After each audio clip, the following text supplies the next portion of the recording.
Assalamualaikum warahmatullahi wabarakatuh. Kembali lagi di channel Didik File. Hari ini kita akan berbagi informasi tentang bagaimana caranya mendaftar SNBP gitu ya. Karena kemarin sudah bagaimana cara daftar akun, hari ini kita daftar SNBP. Sudah masa untuk pendaftaran dan milih program studi dan selanjutnya.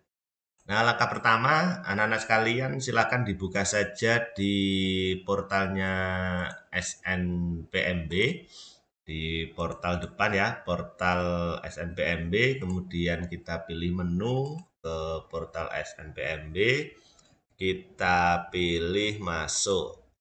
Oke, setelah masuk ke akunnya adik-adik sekalian, oke, dengan user password masing-masing ya. Setelah login, nanti akan dibawa ke sini nih. Dibawa ke sini. Langkah pertama adalah cek di Verval ya. Verval data siswa dan sekolah. Kita pilih. Nah, di sini kalau anak-anak sekalian belum tutup permanen, maka disinilah tempat untuk tutup permanen. Setelah tutup permanen, maka diverifikasi dan validasi data siswa dan sekolah itu sudah disimpan permanen. Ini sudah disimpan permanen per tanggal 4 bulan 2 2025 tadi malam ya. Nah, setelah itu diklik saja unduh bukti permanen. Nanti akan download sendiri hasil bukti kita sudah simpan permanen. Kalau belum simpan permanen, kita belum bisa melanjutkan untuk pendaftaran SNBP. Maka langkah pertama adalah disimpan permanen di datanya. Setelah ini selesai, maka klik kembali saja. Oke, klik kembali, kemudian kembali ke halaman awal. Di sini ada dua nih.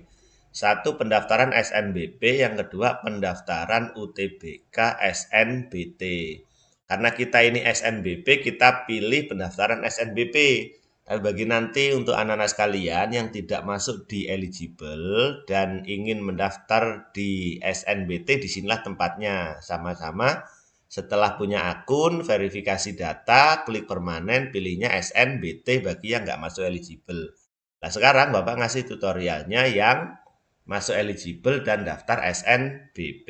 Kita klik, masuk di halaman depan punya anak-anak sekalian. Nah, di sini ini adalah hasil data yang validasi dari data anak-anak sekalian tadi. Data ini semua sudah tidak bisa diotak-atik karena data sudah difinalisasi di yang pertama tadi. Setelah itu, klik di menu pilihan gitu ya. Pilihannya itu ada dua. Pilihan pertama dan pilihan kedua boleh dalam satu provinsi.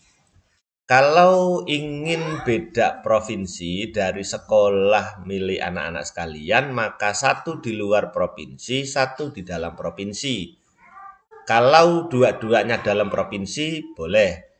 Kalau dua-duanya di luar provinsi, tidak boleh. Karena kalau mau di luar provinsi di sekolah adik-adik sekalian, maka harus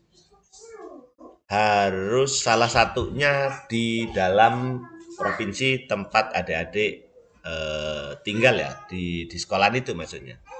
Oke, contoh kita pilih saja. Ini punya Inayatul Muslimah.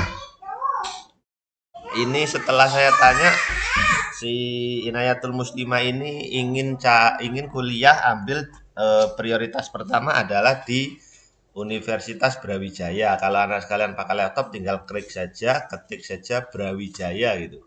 Nah, maka akan muncul Universitas Brawijaya. Nah, di sini Universitas Brawijaya sudah segini banyaknya jurusannya, tinggal dipilih saja punya anak-anak sekalian ingin di prodi apa gitu ya. Di sini jenjangnya jelas, daya tampungnya jelas, mau pilihan satu atau pilihan dua. Nah, adik-adik sekalian harus cermat mana kampus-kampus yang tidak mau dijadikan pilihan kedua, yang membuat adik-adik anak-anak sekalian auto dicoret di SNBP gitu ya. Biasanya seperti UI, IPB, itu nggak mau di pilihan kedua dia. Nah, artinya universitas-universitas yang besar itu dia maunya ditaruh di pilihan pertama gitu ya. Ini di Universitas Brawijaya jurusannya ngambil S1 ilmu gizi. Kita klik ya, ini pilihan satu, ini pilihan dua. Kita cari ilmu gizi. Oke, ilmu gizi S1 ilmu gizi. Di sini kita klik ini pilihan satu, ini pilihan dua. Karena pilihan pertama adalah tadi di sini Brawijaya, jurusannya pilihan satu ilmu gizi. Ini kita klik. Oke, pilihan satu selesai. Karena Brawijaya ini di luar Provinsi Lampung, dan Inayatul Muslimah ini sekolahnya di Man 1 Lampung Timur, berarti di Provinsi Lampung, maka pilihan keduanya harus di dalam Provinsi Lampung. Maka anaknya tadi saya ajak bicara, pilihannya di Unila. Berarti kita Ctrl F saja, kita ketik Lampung. Nah, di sini ada Universitas Lampung. Oke. Universitas Lampung ada banyak jurusan, program studi segitu banyak gitu ya.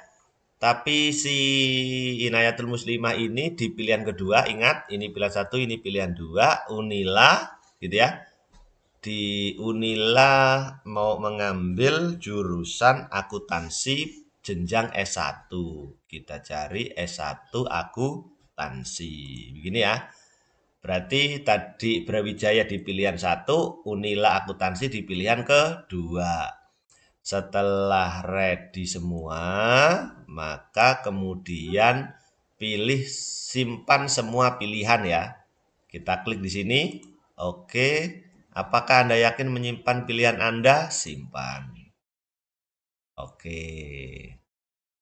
Di mana ngeceknya? Di sini. Pilihan Anda ada di sini. Kita klik untuk mengecek pilihan Anda.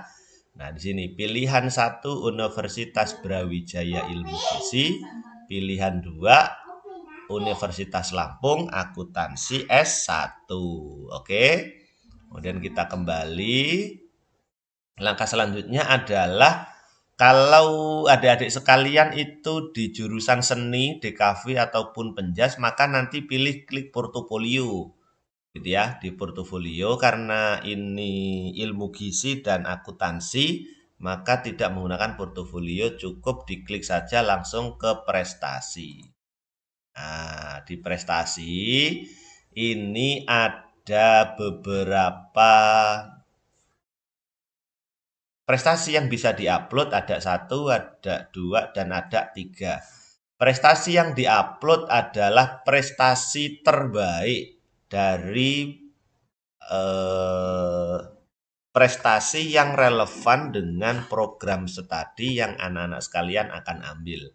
Misal, si Inayatul Muslimah tadi itu pilihannya pertama adalah ilmu gizi. Pak mana nih? Belum loading ya.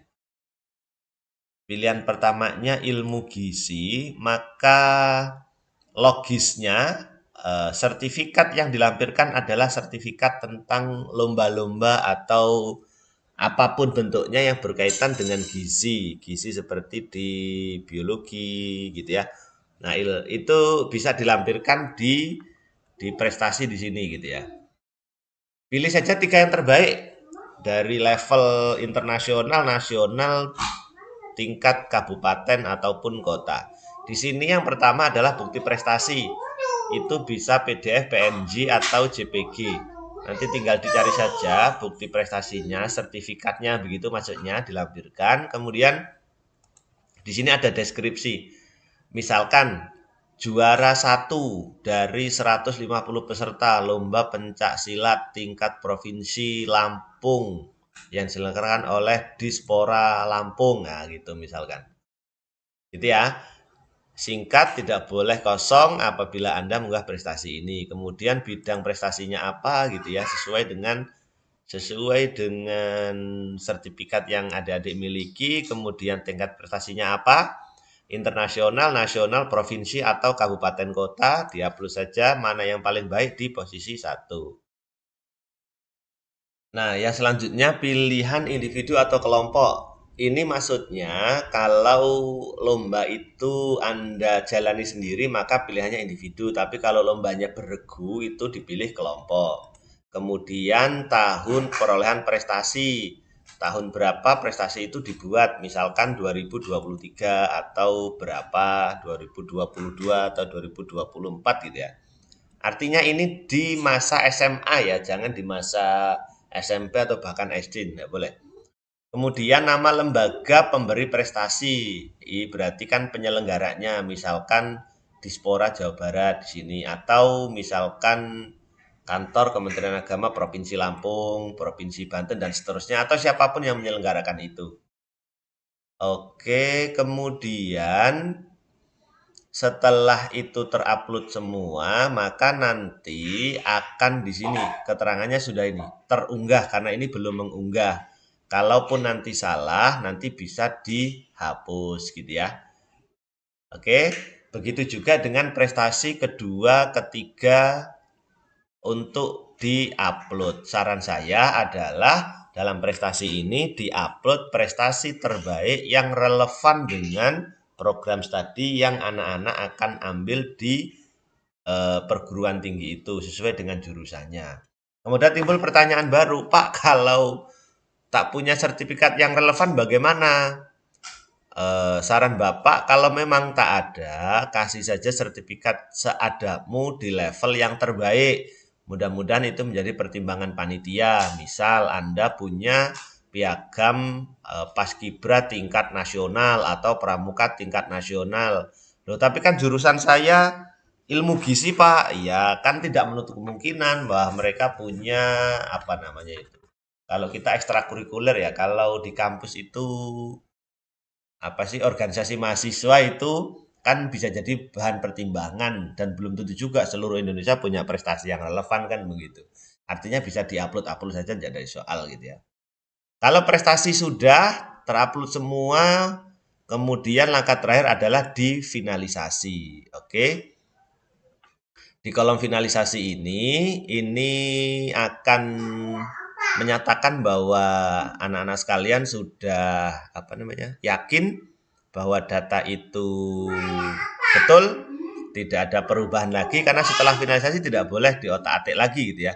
Maka langkah selanjutnya adalah dicentang saya setuju untuk finalisasi dan klik finalisasi. Ini tidak Bapak finalisasi karena ini hanya contoh saja. Nanti setelah finalisasi maka akan terbit atau muncul kartu untuk apa namanya selesai pendaftaran SNBP dan tinggal menunggu informasi diterima atau belum diterimanya anak-anak sekalian melalui program SNBP di program studi masing-masing. Bapak doakan mudah-mudahan para pendaftar diterima di SNBP ini sesuai dengan perguruan tinggi dan jurusan yang anak-anak sekalian lamar gitu ya. Mudah-mudahan video ini bermanfaat Bapak Heri. Wassalamualaikum warahmatullahi wabarakatuh.